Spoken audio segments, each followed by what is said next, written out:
kaparokya, ang pag-uusapan po natin ngayong araw ay yung patungkol nga po sa ginawa ng Pasig LGU or yung government ng Pasig sa mga kumpanya ng mag-asawang nakatunggali ng buting Mayor Vico Soto nitong nagdaang eleksyon or yung midterm election na kung saan mga kaparokya ay pinasara na nga po ng pamahalaang lungsod ang mga kumpanya nito. Pero bago natin talakayan yan, magpapakilala po muna ako sa inyo.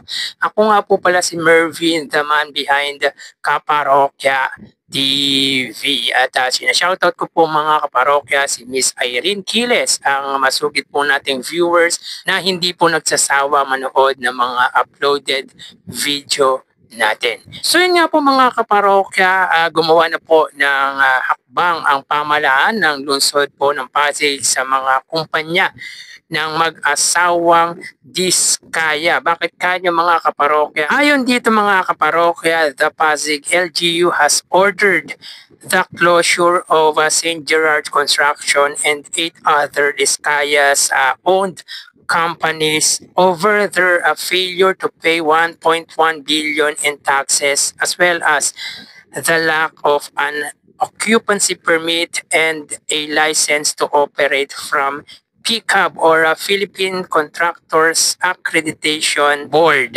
So yun nga po mga kaparokya, ayon dito ay naglabas na nga po ng kautusan na pinapasara na nga po ng Pasig LGU ang kumpanya na pagmamay-ari ng mag-asawang Diskaya. At hindi lang po ito yung St. Gerard kundi pati yung lahat ng kumpanya nito, like example yung St. Timothy Construction Corporation. Yan yung mas natandaan kong pangalan ng isa sa mga kumpanya ng mag-asawang Diskaya. At ayon dito mga kaparokya ay hindi po sila nakapagbayad ng tax or buwis na nagkakalaga ng 1.1 billion. So billion pala mga kaparokya ang kautangan ng mag-asawang ito. Meaning mga kaparokya, nung hindi pa si Mayor Vico Soto ang alkalde ng lungsod Pasig, ay maluwag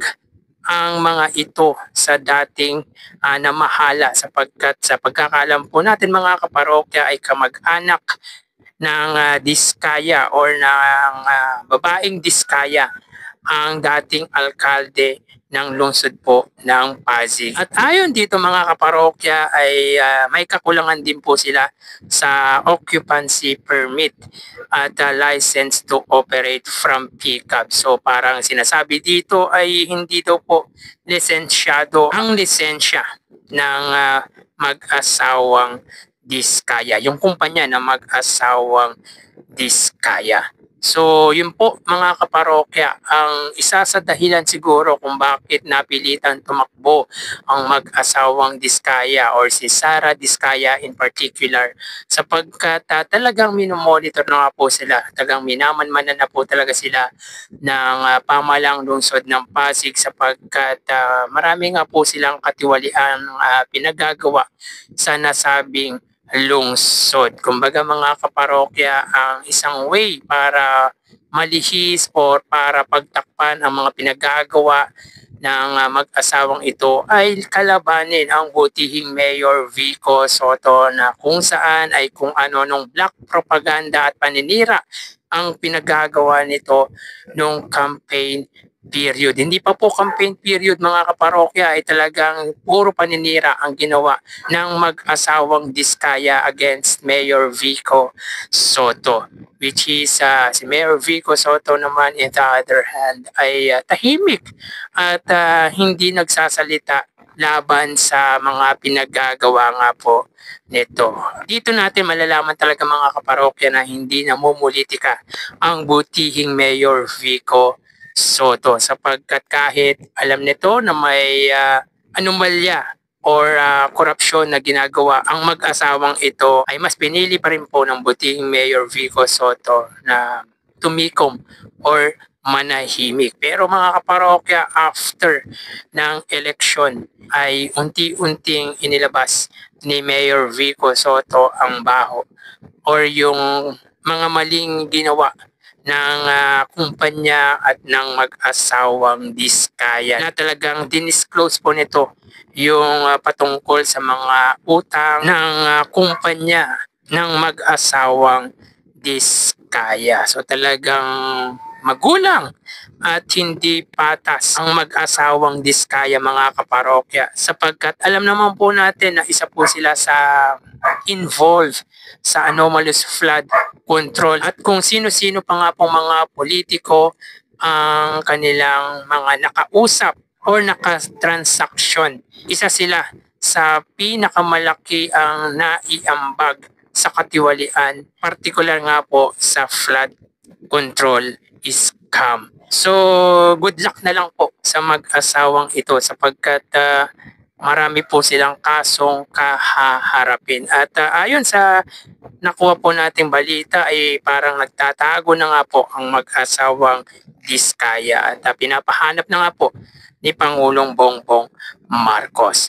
Sa kabilang banda naman po, mga kaparokya, Mayor Vico Soto kinilala ng Times Magazine. So ayon dito sa nakuha po nating information, Mayor Vico Soto named one of the world's most influential rising star by Time Magazine. So ibig sabihin ay pasok sa prestiyosong Time 100 Next list ang butihing Mayor Vico Soto. So grabe talaga, mga kaparokya, ang mga achievement na natatanggap ng butihing Mayor Vico Soto. At karangalan po ito, di lang po ni Mayor Vico Soto, kundi ng ating bansa. Ang mapasama sa 100 time list ng Time Magazine ay isang karangalan po iyon. Kumbaga bihira lang po ang mga taong napapasama or napapabilang sa ganong pagkilala. Well, mga kaparokya, yan po ang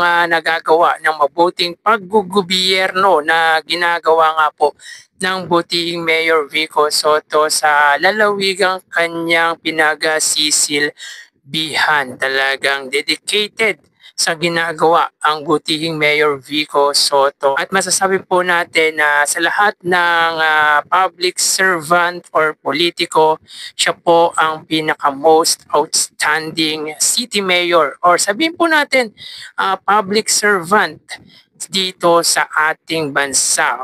Very productive ang kanyang ginagawa at talagang masasabi natin na visionary ang butihing Mayor Vico Soto. Hindi po siya nag-i-stick, hindi po siya kontento rather sa ginagawa niyang programa, meaning ay hindi pwede sa kanya na pwede na yan. Kumbaga para sa kanya dapat maayos, dapat matibay na magagamit ng constituent ng Lungsod Pasig pang mahabang panahon. Hindi siya yung tipong okay na yan, basta merong programa, merong proyekto, hindi siya ganon. Talagang kailangan lahat ng kanyang proyekto ay magagamit ng Pasigueño pangmahabang panahon. So, ganyan po ang mindset na meron ang butihing Mayor Vico Soto at tulad po ng lagi po nating sinasabi